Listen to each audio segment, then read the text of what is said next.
kita pada tengah hari ini dengan membaca Ummul Kitab Al-Fatihah. A'udzu billahi minasyaitonir rajim. Bismillahirrahmanirrahim. Alhamdulillahi rabbil alamin. Ar-Rahmanir Rahim. Maliki yaumiddin. Iyyaka na'budu wa iyyaka nasta'in. Ihdinas siratal mustaqim. Siratal ladzina an'amta 'alaihim ghairil maghdubi 'alaihim waladdallin. Amin. Innal hamdalillah nahmaduhu wa nasta'inuhu wa nastaghfiruh wa na'udzu billahi min shururi anfusina wa min sayyiati a'malina. Man yahdihillahu fala mudilla lahu wa man yudlil fala hadiya lahu.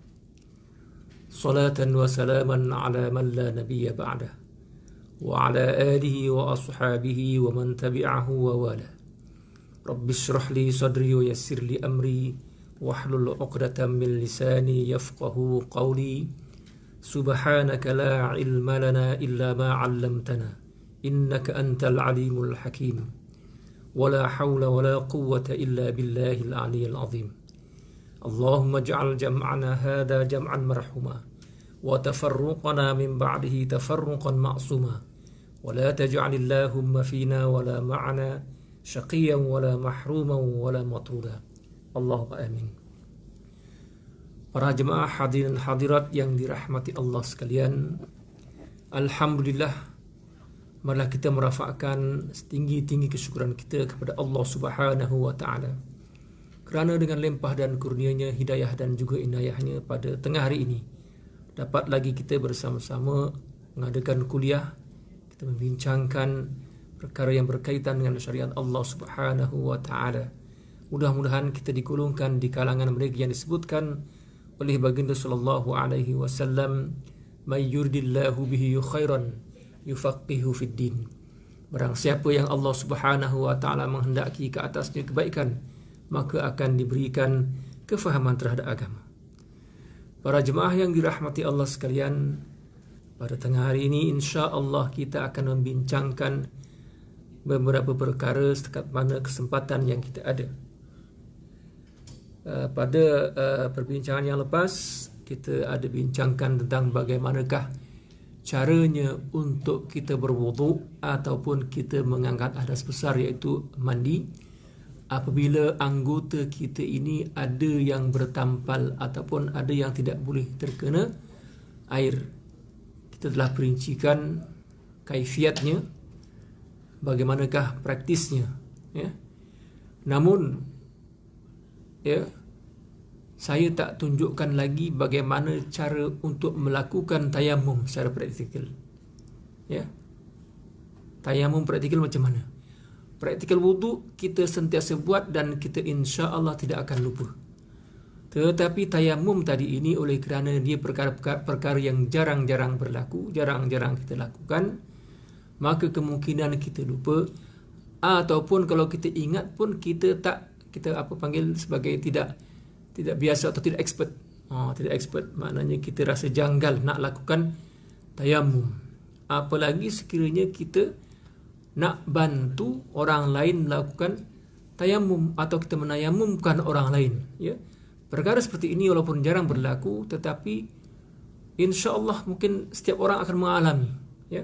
Sama ada untuk dirinya sakit dan sebagainya, masuk hospital, ya, ataupun kemungkinan ahli keluarganya yang terlantar, yang memerlukan tayamum ketika mana untuk mengangkat hadas kecil ataupun hadas besar, ya.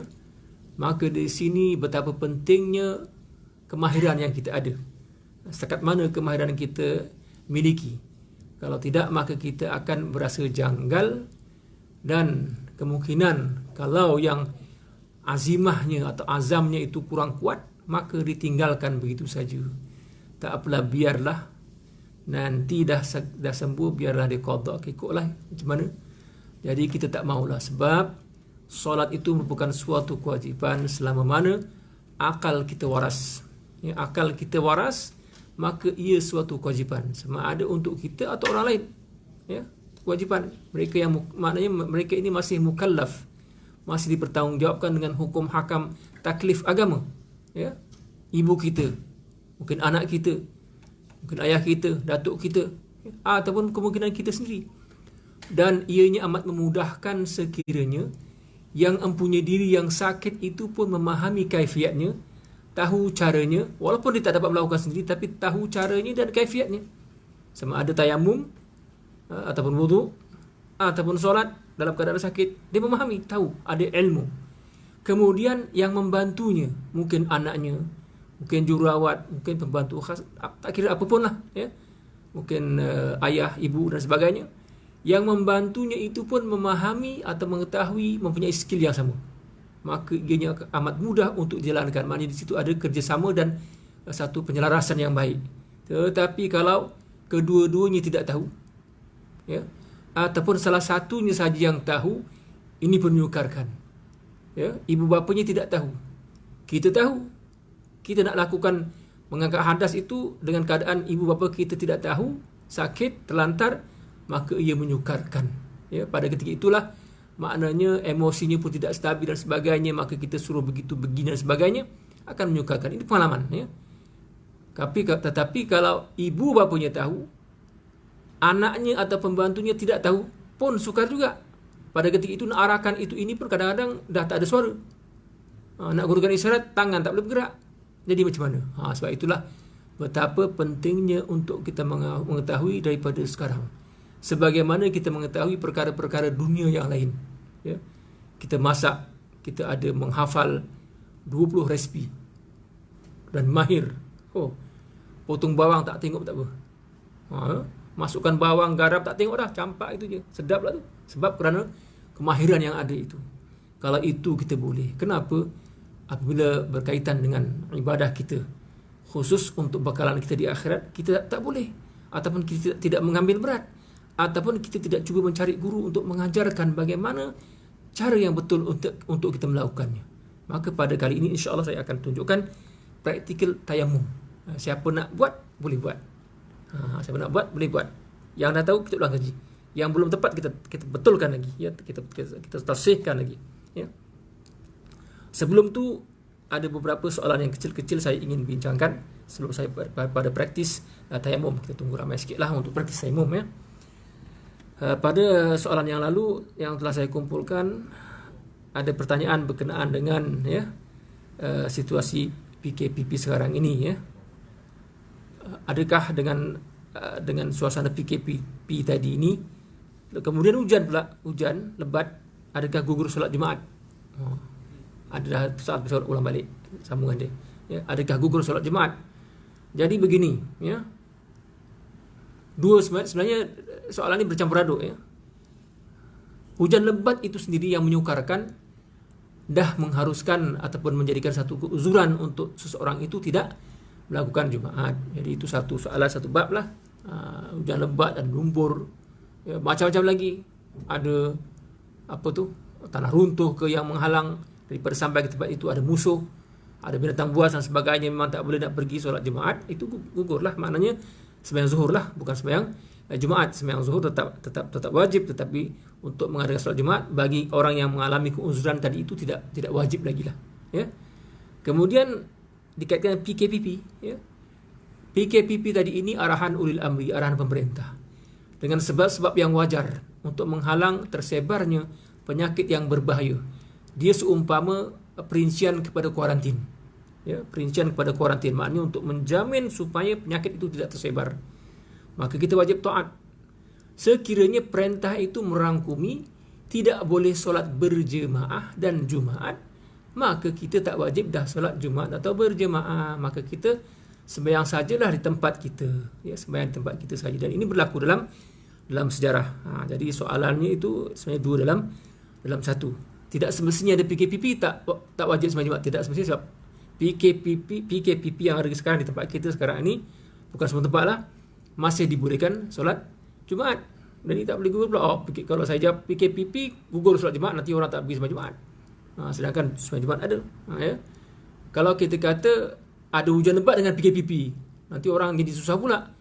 Hujan lebat tak ada PKPP, kena pergi sembahyang Jumaat juga. Tidak, dia berbeza. Itu semua ada merupakan keuzuran untuk tidak melakukan solat Jumaat. Habis di situ, ya. Yang kedua ialah al-muwalah. Al-muwalah ini berturut-turut.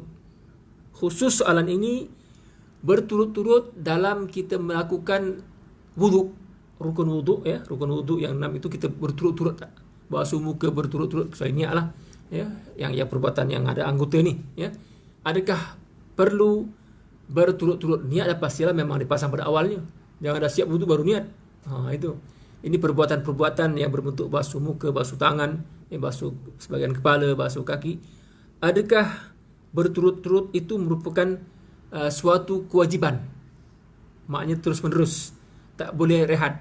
Maknanya basuh muka, kemudian minum kopi sekejap, ataupun sikat rambut sekejap, sikat rambut, tocang rambut dulu, kemudian sambung pula yang lain. Itu. Jadi tak berturut-turut lah. Dalam mazhab Asy-Syafi'i, berturut-turut al-muwalah itu adalah merupakan satu perkara yang mustahabbah. Mustahabbah maknanya dalam bahasa kita sunat lah, digalakkan. Istihbab, digalakkan, ya. Dan sekiranya kita tidak tidak berturut-turut dalam mazhab kita Syafi'i, kalau kita tak berturut-turut, maknanya macam tadi lah, ada selang-seli, ya. Selang-selinya itu sama ada sengaja atau tak sengaja, ya. Nak minum kopi tu haus, sengajalah. Tak sengaja mungkin anaknya menangis. Anak menangis, dia pun kena diamkan dahulu, ataupun tengok anaknya nak jatuh dan sebagainya, ya, macam-macam sebab, ya. Tak berturut-turut maknanya tak berturut-turut itu tak ada. Mualat itu tidak ada. Kalau tanpa uzur, tanpa sebab, makruh. Maknanya Allah tidak suka. Kalau boleh biarlah berturut-turut, ya. Kalau dalam di sisi ulama al-Malikiyah, ya, dia ada dia punya neraca dia. Kalau boleh, maknanya neraca dia ialah jangan sampai kering anggota wuduk itu. Jangan sampai kering. Kalau nak relax, nak rehat, nak ada benda yang lain, keuzuran sebagainya pun jangan sampai kering.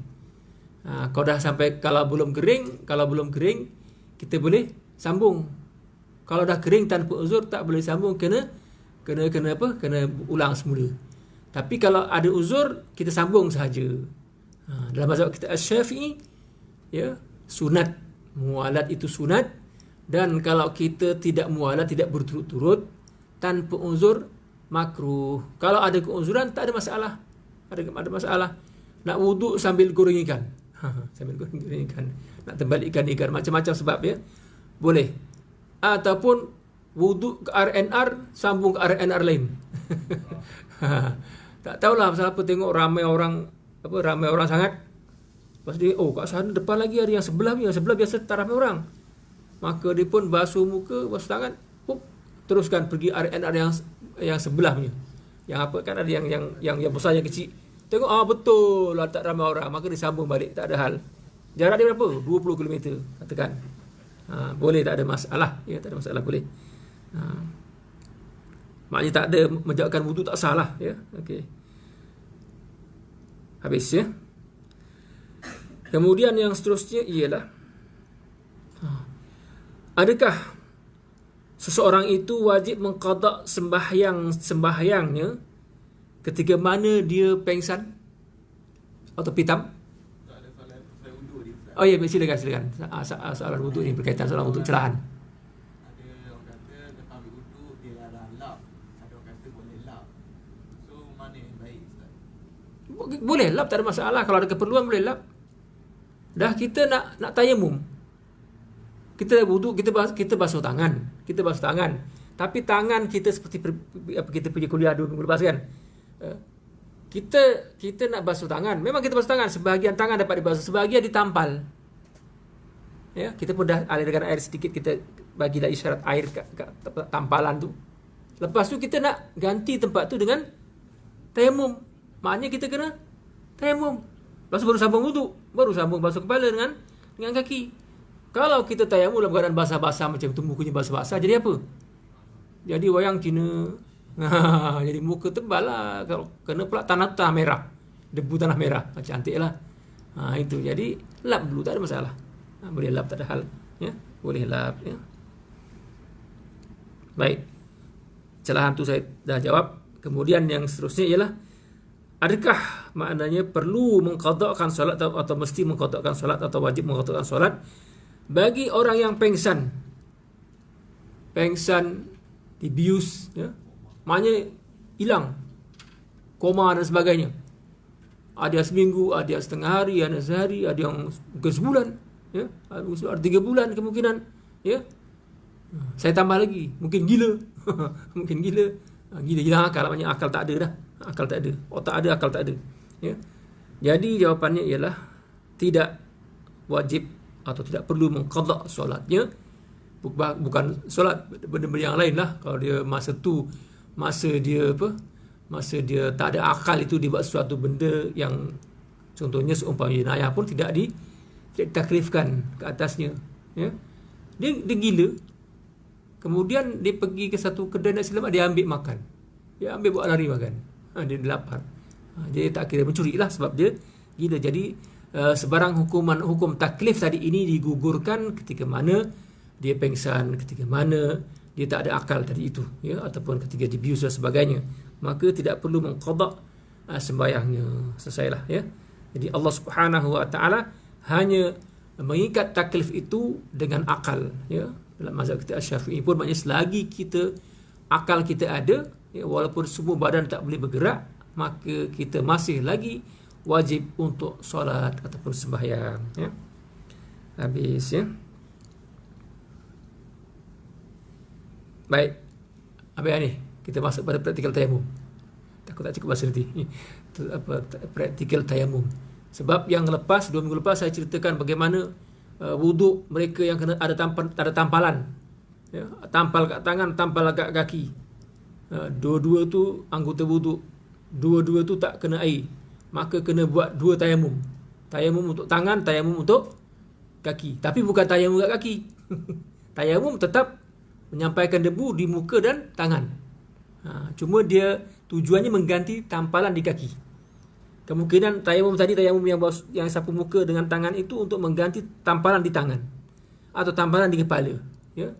Kepala semua kena bungkus, tak ada tempat pun nak sapu, ya. Itu, ya. Tapi tayamum tu nak buat macam mana? Nak ajar macam mana tayamum. Yang wuduk, kaifiat wuduk ataupun mandi hadas kerana luka atau tampalan tu dah okey, dah faham, ya? Dah faham, ya? Saya ulanglah saya beritahu kepada adik datang, ya. Contoh kalau ada tampalan di tangan kiri kanan tak kisahlah, tangan. Maka kita awal-awal sebelum wuduk sediakan tayamum dulu. Sediakan bahan untuk tayamum, debu tanah tak kisahlah, tanah merah ke tanah gambut tu, yang penting sifat asal tanah pasir ke apa, yang penting asal tanah debu. Tujuan kita sediakan supaya tahu bahawa debu tu kering, debu tu suci, debu tu tak ada apa-apa kaca ke apa ke yang merosakkan muka, ya. Bahaya, ya, kalau ada kaca kecil ke apa semua, ya.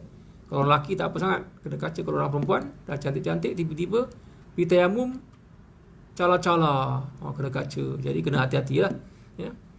Jadi sediakan dulu.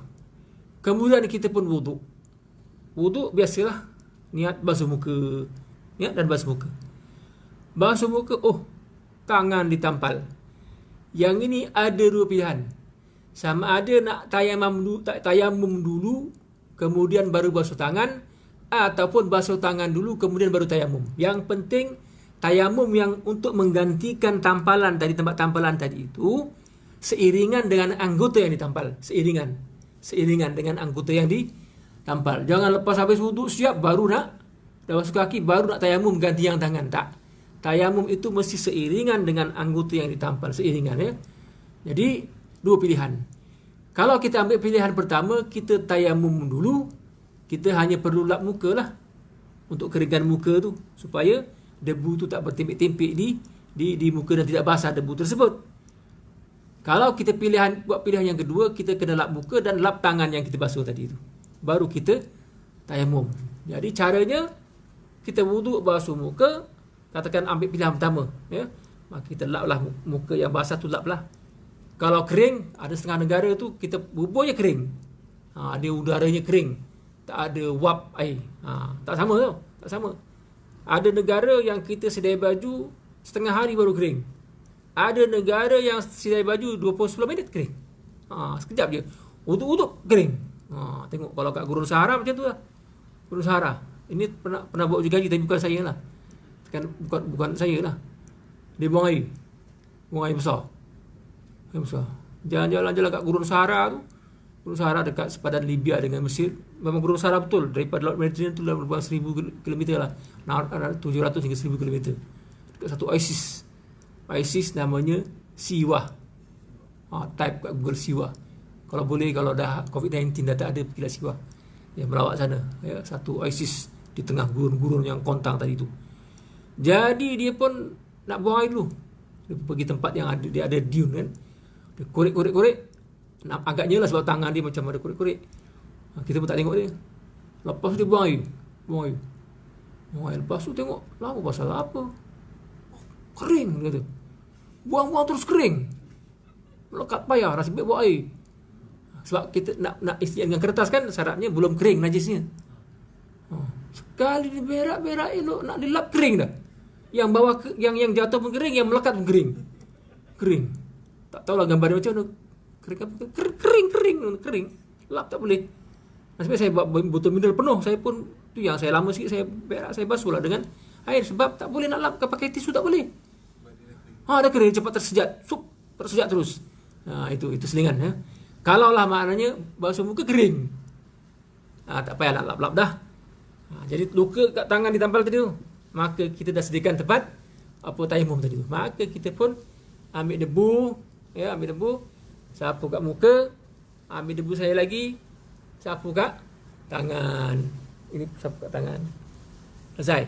Dah selesai tu, sambung basuh kepala. Belum. Tangan kena basuh. Tangan tadi kita kan tayamum dulu. Tangan tadi yang tampal belum basuh lagi, kita basuh. Katakan ini elok, basuh yang bagian elok. Yang ini pun elok, basuh bagian elok. Yang tertampal kita ambil air, kita buat syaratkan. Lepas tu baru sambung basuh kepala, basuh kaki. Selesai. Kalau kat kaki pula, kaki pun ada tampal juga. Yang tempat wuduk tu, kaki tu ada tampalan pula. Sebelum basuh kaki, tayamum lagi. Tayamum sekali lagi. Tapi bukan tayamum kat kaki, muka tangan juga. Ya? Ambil sapu. Tangan. Lepas tu baru basuh kaki yang bahagian yang boleh kenai. Yang tak kenai kita isyaratkan itu. Maka selesailah wuduk kita. Cuma sekarang ni saya nak tunjukkan, nak ajar bagaimana, atau ulang kajilah cara tayamum yang betul itu. Sebab saya ada mengajar beberapa tempat, saya minta imam tolong tunjukkan tayamum tu macam pakai makeup pula dah, macam pakai bedak pula dah. Selagi digosok tu maknanya tebal pun sah jugalah, tapi kesian lah kalau tanam coklat jadi coklat muka. Itu ya. Jadi tengok tayamum yang betul itu macam mana. Siapa yang biasa tayamum? Ada kaum wanita ada yang biasa tayamum. Tak biasa kan?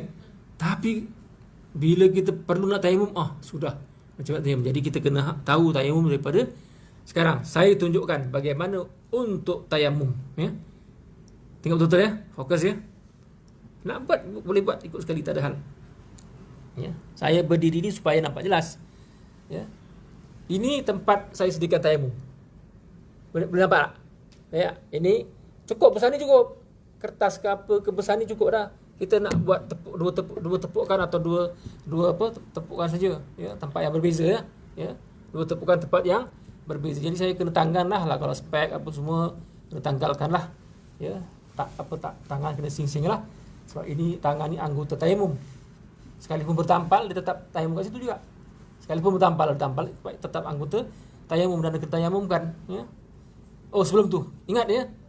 Tajuk ni ialah tayamum kerana untuk menggantikan tempat yang tampal.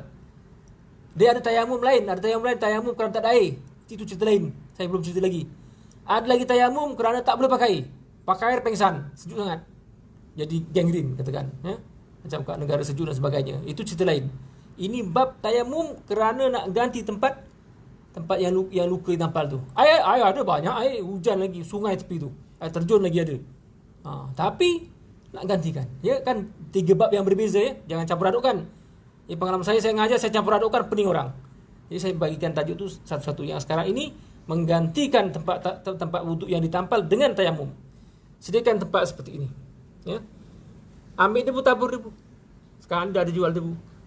Tabur debu. Orang dulu ambil debu di air, digorengnya tanah tu. Ayaknya lagi, kerja. Sekarang ni tabur je. Tabur je. Sebab apa? Tanah tu dah steril. Lepas tu tak ada kaca, tak ada benda bahaya apa semua. Jadi eloklah kita jaga. Orang dulu tak kisah. Orang sekarang ni kena jaga benda-benda tu. Orang dulu tak kisah. Orang dulu kat kampung saya dulu mandi kat parit je. Mandi kat parit tanah gambut je. Tak ada orang muka cantik zaman dulu. Semua kusam. Baju putih pun kusam. Mandi kat tanah gambut. Perempuan cantik muka semasa sekarang tak ada. Semua kusam. Tetapi bila dah ada air pahit apa sudah sekolah menengah jumpa balik, korang jadi putih dah cantik. Yelah dulu aku mandi air gambut. Sekarang tak, mandi air pahit. Lain ya. Dan orang sekarang kira benda tu. Kalau dulu tak kisah. Masuk je dalam parit warna kuning ke warna coklat ke warna kopi ke jalan semua. Ya, tak ada masalah. Jadi dah sediakan dah hidup dah. Maka kita tayamum. Jadi saya tak perlu ulang balik basuh muka dulu, kemudian luka kat kaki kat mana saya tak ulang balik. Memang kita nak tayamum untuk ganti. Macam tayamum, muka dan tangan anggota dia. Ya. Contoh tadi, kes tadi ya, basuh muka dah, kemudian tangan dah tampal. Tangan dah tampal. Maka saya tayamum dulu. Saya pun ambil kain, saya lap muka saya lah, sebab kat Malaysia ni lama kering. Lap muka apa semua, tangan masih kering lagi, alhamdulillah. Ya. Saya tepuk. Tepuk jangan tepuk kuat sangat. Masuk tepuk tu janganlah pum tepuk. Wah, tu kan bertabur habis semua. Ya. Letak, lekap saja belah sini. Nanti kita buat belah sini pula ya. Belah sini kita angkat. Muka ni dari, yang dikatakan muka daripada sini sampai sini, sini itu kawasan muka. Jadi kena cover semua kawasan. Sunat daripada atas ke bawah. Dah sekali. Nak terbalik boleh juga, tapi nanti masuk hidung. Nak tayang terbalik boleh, tapi masuk hidung. Masuk hidung. Macam orang kan ada orang kan mulut dia ke depan, bawah. Ada orang mulutnya bawah. Ada orang kan mulutnya ke situ. Ada kan, ada dua pisin tu. Ada yang elok, ada yang macam tu.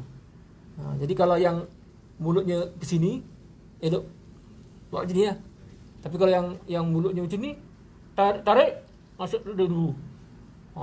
Agaknya lah. Itu dulu ada cerita kartun. Dia ejek apa kau punya mulut terjuih ke depan. Lepas tu yang seorang lagi kutuk engkau keluar. Lepas tu naik motor.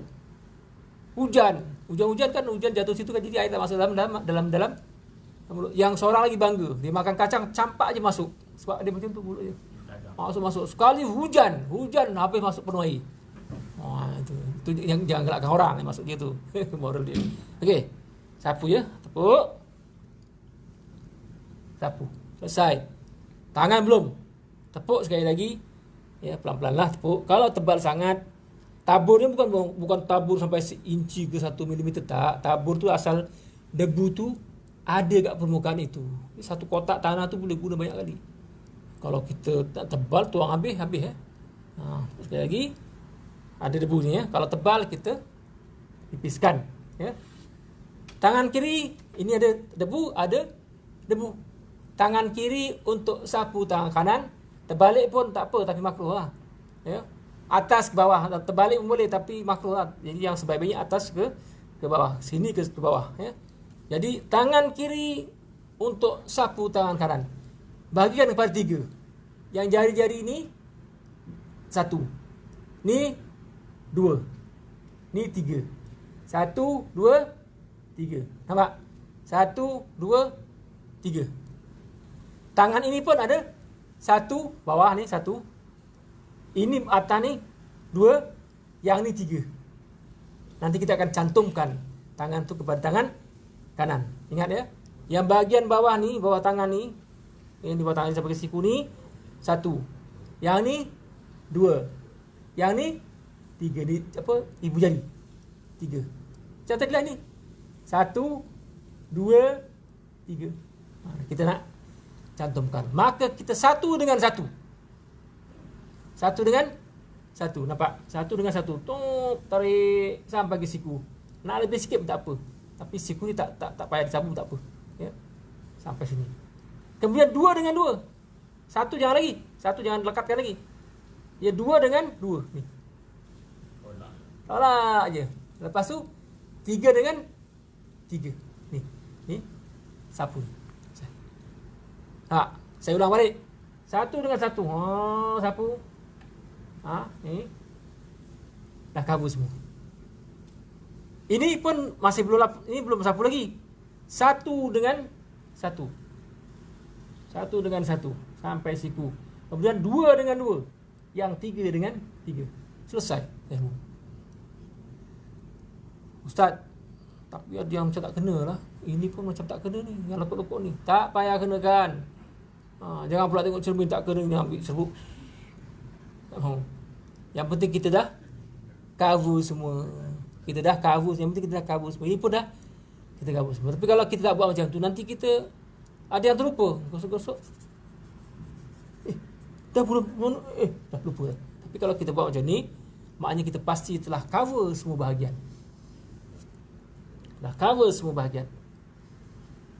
Boleh? Silakan. Kalau debu yang jatuh terkena tempat tu jadi mustakmal, yang jatuh mustakmal lah. Yang tu mustakmal. Jangan gunakan itu sebab kita sediakan tempat tu elok-elok. Debu duduk sini. Ya, kita pastikan yang kita nak apa? Tadi nak nipiskan pun kalau di tempat lain lah. Jangan tempat yang sendiri. Yang sendiri tanah yang suci, debu yang suci, tanah ada gangguan. Tanah ada gangguan macam air lah. Macam air tanah ada gangguan daripada benda-benda mustakmal tadi itu. Dalam mazhab Hanafi mustakmal tak apa. Dalam mazhab Syafi'i penting mustakmal tak mustakmal tu. Ya. Jadi kita kena pastikanlah maknanya tidak mengganggu tempat yang kita sediakan tadi tu. Tapi kita tepuk pun tempat yang berlainan. Kalau besar ni 1 2. Itu. Boleh. Faham tak konsep dia? Faham ya? Konsep faham ya? Faham. Konsep dia faham. Alhamdulillah. Ada rasa tak jelas lagi? Lepas ni belum tentu ada dalam ditunjuk tau. Okay.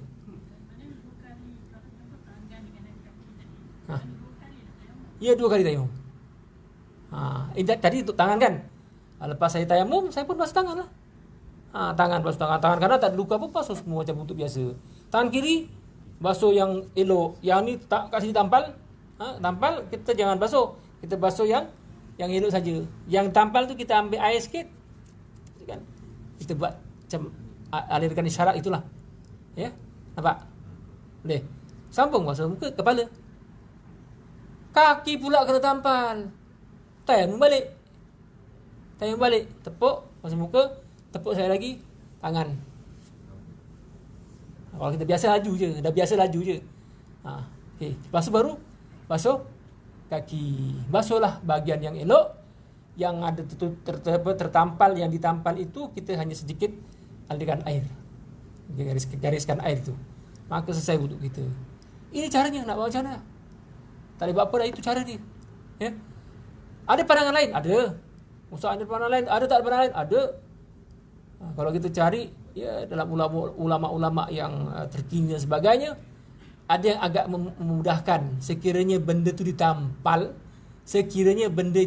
luka itu ditampal, kita hanya tarikkan air saja. Lepas tu tak payah tayamum dah. Pandangan itu ada. Tapi saya terus terang lah, kalau tuan popularkan pandangan ni, nanti orang tuduh kau Wahabi kau. Itu. Sekarang macam tu. Ustaz sekarang macam tu, suka tuduh-menuduh kan. Tuduh-menuduh kan. Jadi pun nak macam mana? Ini ustaz ni popularkan pandangan sianu-sianu di Saudi ni. Sianu-sianu, simpulan-simpulan ni. Ini Wahabi ni ustaz ni. Kena pula saya ceramah ni dipotong sikit. Yang tu je. Ustaz dah popular, padahal saya terangkan semua. Cuma saya nukilkan pandangan tadi itu. Kerana ikut juga kalau tahu pandangan dia macam mana, tahu dia punya pandangan macam mana baca. Maklum sekarang ni bahan bacaan banyak, ya. Terjemah pun ada, tengok, oh ini ada yang mudah ni, kenapa tak cukup cara mudah? Faham? Katakan nak buat, ya, buat benda tu, terpulang. Tapi saya, tanggungjawab saya, ya, oleh kerana mazhab Asy-Syafi'i itu mazhab negara, wilayah Selangor. Kalau Selangor, maka saya popularkanlah pandangan mazhab Syafi'i. Sebab saya tauliah tadi itu dikurniakan oleh mereka yang ada otoritas agama untuk itu. Jadi saya tak boleh nak main-main cincai-cincai, tak boleh lah. Tapi kalau tuan ada rujuk benda-benda yang lain tu, rasa pandangan itu kuat, rasa nak gunakan pandangan itu pulang. Itu. Saya pun ada tunjukkan tadi. Tapi itulah nanti zaman sekarang ni orang akan tuduh Wahabi. Itu je. Mungkin niat dia baiklah, yang tuduh-tuduh tu mungkin niatnya baiklah supaya jangan suka ambil pandangan yang itu ini dan sebagainya. Tapi yang kadang-kadang silapnya tu kalau pandangan lain saja dah tuduh Wahabi, itu tak kena. Agak lain sikit je, Wahabi itu tak kenalah. Jangan maknanya tuduh sembarangan lah, ya. Agak ada pandangan lain je, ada ahli akademik buat pandangan-pandangan yang sebaliknya saja, terus ini. Jadi tuduh terus tak ikut mazhab lah, itu ni apa semua. Jadi kalau macam tu payahlah untuk kita membincangkan secara akademik sesuatu pandangan dan perkara dalam bidang agama, sedangkan ia masih dalam lingkungan yang dibenarkan, ya. Lainlah kalau kecuali orang itu orang yang ekstrim, ya, tak kira ke Wahabi tak Wahabi ke siapa yang ekstrim, sikit-sikit bid'ah, sikit itu bid'ah, itu tak apalah, memang cara pendekatan tak kenalah, ya. Kita senang-senang membid'ahkan orang. Kalau ia pun betul bid'ah, maknanya biarlah kita berdakwah dengan hikmah, ya. Bagi pihak yang lain pula jangan terus mundur dengan sembarangan, ya, sebab tuduhan itu tak cantik dan ia memburukkan imej orang Islam sendiri. Itu, ya, puas hati, ya. Caranya itu memang kita kena buat begitu. Jadi jangan kata susah lah ustaz nak tayamum nak ini. Lagipun bukan selalu sakit kan. Kan pada kebiasaannya, maknanya 99% manusia kat dunia ni, ya, masa sihatnya itu lebih banyak daripada masa sakitnya. Kemudian tidak setiap kali sakit pun macam tu. Sakit tertentu saja yang perlukan tayamum ni. Jadi apa salahnya kita ada skill dan kita buat? Kita hamba Allah Subhanahu Wa Taala. Ya, kalau kita buat benda-benda dunia yang payah-payah pun boleh buat. Sanggup masak, sanggup potong bawang, sanggup hidung air meleleh apa sebab bawang apa semua. Sanggup susah-susah apa semua, panas-panas, dapur tak ada aircon, ya, macam-macam bau belacan apa semua. Dah penat balik kerja, masak lagi sebab suami suruh, anak-anak nak makan, balik rumah daripada hostel semua, nak buat juga penat, sanggup buat, ya. Kenapa bab macam ni kita rasa macam sikit-sikit je susah, bab agama sikit-sikit je susah, tak maulah. Jadi kita kena lapangkan dada, lapangkan fikiran, tuluskan niat, inilah kaedahnya, maka kita kena faham dan kita memahami skill dia. Saya harap yang tayamum tadi jelas, ya.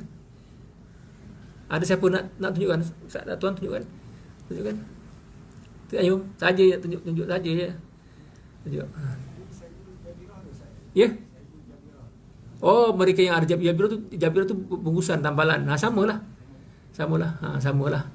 Cuma dia nanti ada bab yang agak berlainan, sekiranya katakan ada sekarang ni ada kasut kesihatan.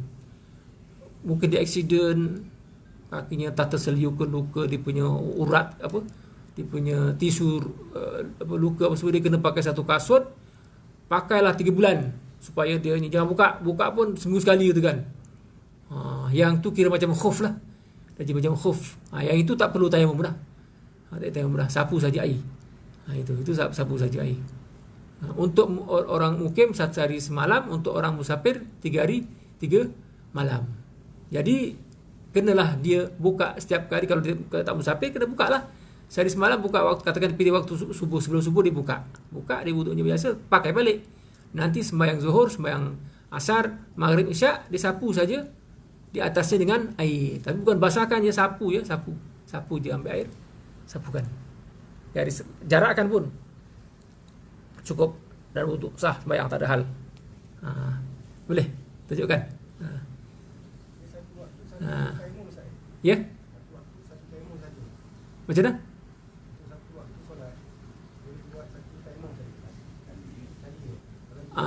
Itu yang saya tadi tu. Tajuk, ada 3 tajuk. Ada 3 tajuk, jangan campur aduk. Saya ajar sekarang ini ialah tempat yang ditampal digantikan dengan tayamum. Bukan tajuk tayamum beradat air. Ceritanya berbeza. Itu saya nanti akan ceritakan. Takut tadi tercampur. Dah bercampur dah. Dah mula bercampur dah. Nanti yang tu saya akan terangkan macam mana kau nampak air. Dah wuduk, dah tayamum dah. Allahu Akbar, hujan. Apa cerita dia? Dah siap dah sembahyang apa semua, tiba-tiba hujan. Apa cerita dia? Nanti saya akan ceritakan buat balik supaya jangan bercampur. Okey? Ya, minta maaf ya. Sila. Tunjuk tayamum. Menghadap sana boleh? Kena menghadap sini ke menghadap sana? Ngadap sana kot, ngadap sana. Okey. Ngadap sana, ngadap sana. Betul tak? Tak payah lah, tak payah lah. Terlekap je lah. Terabur kawan sebelah tu. Ini tempat dia kan. Buat tempat dia. Ini yang ada dua. Buka dulu, bahasa buka, siapa buka dulu? Pada awal bukan tempat tangan. Bahasa siapa buka dulu? Kan rukunnya buka dulu. Semata buka lah semua ya. Ya, siapa buka dulu tau, jangan terbalik tak sah ni. Siapa buka. Ni bukan tarik macam tu, kena cover semua. Kena cover semua. Jangan ambil. Oh, tak jadi. Tak mau. Itu make up apa. Kan ujung sini itu semua muka jadi kena cover. Atas ni jarakkan sampai bawah ni. Cover. Semua muka tu kena cover. Tak terkena semua tak apa, tapi yang penting cover. Tak kena sini. Oh.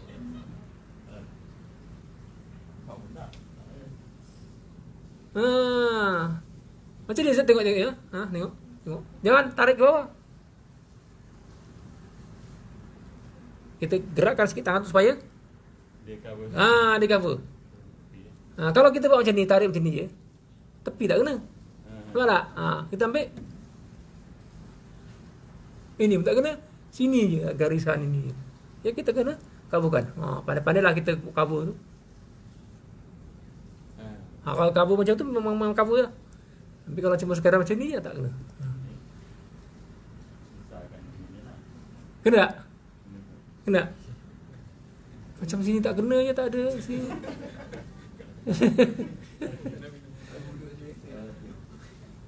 Ini tangannya ni jangan tarik ke bawah. Tarik sekali macam tu. Kemakanlah supaya di cover. Barulah kena sini. Nampak? Itu yang kata saya tu praktikal tu. Sebab nak tahu kesilapan tak kesilapan, kadang kita rasa betul. Tak salah, semua orang macam tu, bukan kita seorang saja. Bukan saya dah kata seorang yang tak betul. Semua orang rasa macam tu. Rasa ambil. Ini tak kena. Ambil tu. Memang nak kena kabur semua. Okey, tangan macam mana?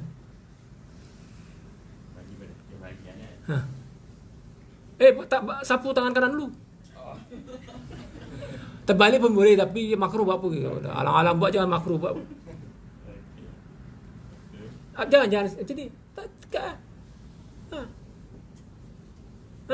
Bagi dia kena sapu. Kalau buat macam ni kan, tepi. Tegak je. Sapu. Okey. Yang nombor 2. Boleh tu. Okey. Ya. Sapu sampai siku. Nombor 2 ni. Pastikan jadi macam ni, jadi macam kupu-kupu. Kalau tadi tak jadi tak jadi. Jadi kupu-kupu tak?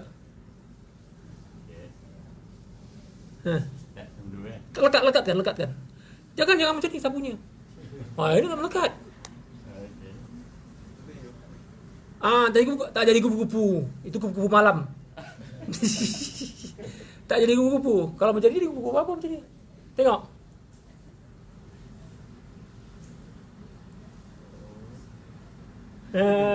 Kupu-kupu. Ini kupu-kupu siang.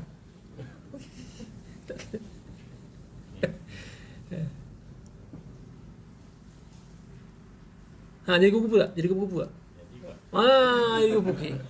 Ingat tu, jadi kupu-kupu. Maknanya ambil macam ni, ya. Sapu gitu, nanti dia akan bertemu. Itu. Yang ini pula pun sama juga, tarik. Tangan yang sebelah tu kan belum sapu lagi, yang kanan. Tak payah tepuk lagi. Tak payah tepuk dah. Kan tengok. Itulah. Tak tepuk dah. Ini ada lagi belum sapu. Sapukan je. Pasal tepuk lagi tak payah. Jalan tak tepuk. Tengok ya. Sekali tepuk untuk 2 tangan.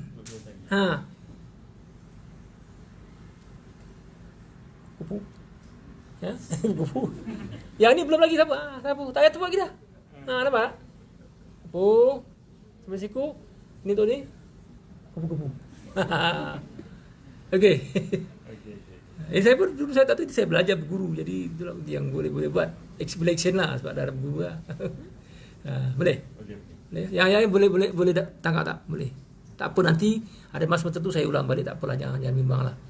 Ini baru kita tayamum untuk diri kita sendiri. Kalau kita tayamumkan orang, macam mana pula? Ada orang buat nak tayamumkan orang, dia tak pernah belajar kan, dia nak tayamum macam mana? Tayamum diri sendiri pun okey lah, boleh lah buat walaupun macam orang make up, tapi boleh lah. Nak tayamumkan orang macam mana? Isi dia sakit terlantar. Dekat tilam terlentang. Tapi boleh lah angkat tangan sikit, boleh lah apa semua untuk ni. Bang, tayamumkan saya. Boleh debu tu. Boleh debu. Dia siapkan debu. Macam mana tayamum ya? Kau atas katil macam mana aku tengok? Dia naik atas katil atas dia. Dia naik atas dia. Woi, apa kau buat tu? Faham tak? Faham tak? Kawan tu terlentang isi. Dia pergi naik atas dia. Pergi naik kangkang atas dia. Minta maaf lah bahasa kasar sikit. Dia. Sebab apa? Nak tayamkan muka dia. Kangkang. Orang tak tahu nak tayamkan. Pegang muka macam tu, kaki dah. Apa kamu sakit pun ni ya? Mamalah usin kau. Tapi bukan dia nak tayamumkan. Janganlah macam tu. Itu menggerunkan orang. Menggerunkan orang tak buat apa pun. Nak tayamumkan orang. Jangan buat macam tu.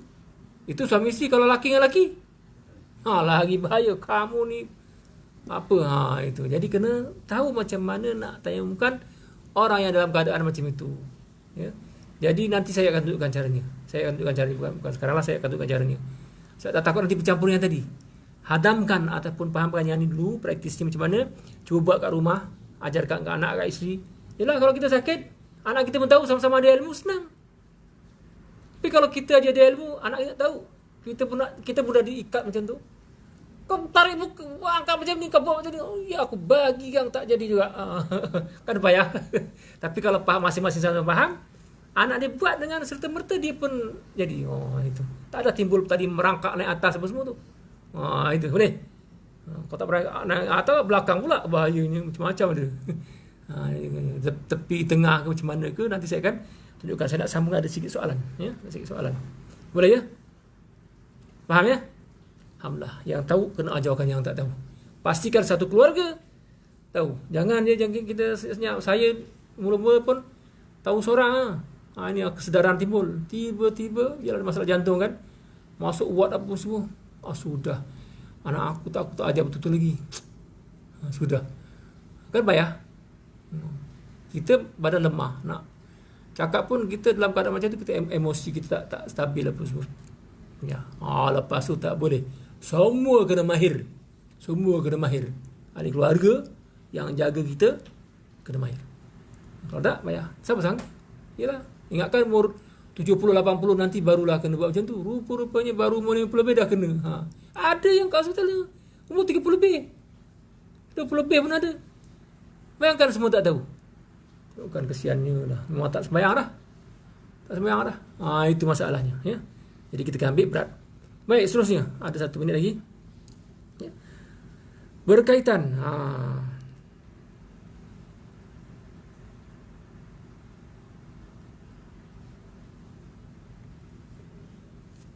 Panjang pula, tak payahlah ni. Panjang. Jadi panjang nanti. Kalau tak puas. Ya. Cukuplah setakat itu. Saya ulang balik. Bahawa perbincangan kita ialah untuk tayamum. Menggantikan anggota yang bertampal yang tak boleh kena air. Anggota tu pada anggota wudu lah, atau pada anggota tayamum, tangan, kaki apa semua. Dan juga kemungkinan anggota itu bukan anggota wudu, bukan anggota tayamum. Kat belakang, kat punggung anggota tayamum ke? Bukan kan? Anggota wudu bukan, tapi anggota mandi hadas. So mandi hadas kena basuh punggung juga. Yang ni pun kena ganti dengan tayamum. Sama ada kita tayamum dulu baru mandi, ataupun mandi kemudian baru tayamum. Tempat yang kena tampal itu kita isyaratkan air. Kalau tempat tu sakit atau kena, jangan kena air. Kalau tempat tu luka tapi kita jadi kuatnya, kita hebatnya, kena air tak apa, wajib mandi, tak payah tayammum. Aku tak kisah, mandi je lah. Sila. Tak apa, silakan. Kalau kita maksudnya dalam satu pusingan wuduk tu, kalau kita wuduk, maksudnya dua anggota bertampal. Ya. Maksudnya anggota tangan dan juga kaki. Ya. Maksud Ustaz, kita bertayamum 2 kali dulu ke atau sekali saja? 2 kali ya. 2 kali lah. 2 kali untuk tangan dengan kaki. Menggantikan anggota tersebut. Ya. Menggantikan anggota tersebut kan. Tempat tampal, menggantikan tempat yang tampal. Untuk bertampal lah. Ya. Maksudnya kalau kiri dan kanan, maksud tangan kiri dan kanan maksudnya Sekali. Sekali saja. Maksudnya anggota set anggota. Ya, set anggota. Seiringan dengan anggota itu. Tayamum tu seiringan dengan anggota itu. Kalau kat kaki, 2 kaki luka tampal sekali juga. Kalau kat kepala tampal sini, tampal sana, tampal ni, tampal ni sekali. Tapi ke kepala senang di sebahagian saja. Cari tempat yang tak tampal tu buai dah selesai dah. Biasa tangan dengan kaki lah yang agak kita kena tayamum tadi. Boleh ya? Alhamdulillah. Tak apa. Apa yang muskil tanya je. Tanyalah Ustaz, tanya je. InsyaAllah. Tak saya tak faham, saya tanya orang. Saya terangkan. Yang penting kita faham. Maksudnya kita tayamum dulu ambil wuduk. Boleh ke? Boleh. Maknanya kita tayamum dulu kemudian baru basuh anggota yang baki. Tangan kita basuh juga yang elok. Tayamum dulu ataupun kemudian baru basuh tangan, atau basuh tangan dulu kemudian baru tayamumkan. Maknanya yang penting mengiringi. Cuma bagi saya yang mudah tu dia tayamum dulu. Kita lap muka saja kalau basah kan. Kalau kita dah basuh tangan kita nak lap 2 anggota. Itulah. Boleh ya? Alhamdulillah. Tak boleh faham? Tanya lagi, jangan masalah. Ya aqulu qali hadza. Astaghfirullahalazim li wa lakum. Wassalamualaikum warahmatullahi taala wabarakatuh. Subhanakallahumma wa bihamdika asyhadu an la ilaha illa anta astaghfiruka wa atubu ilaik. Bismillahirrahmanirrahim. Wal 'asr innal insana lafi khusr illa alladhina amanu wa 'amilus solihat wa tawassaw bil haqq wa tawassaw bis sabr.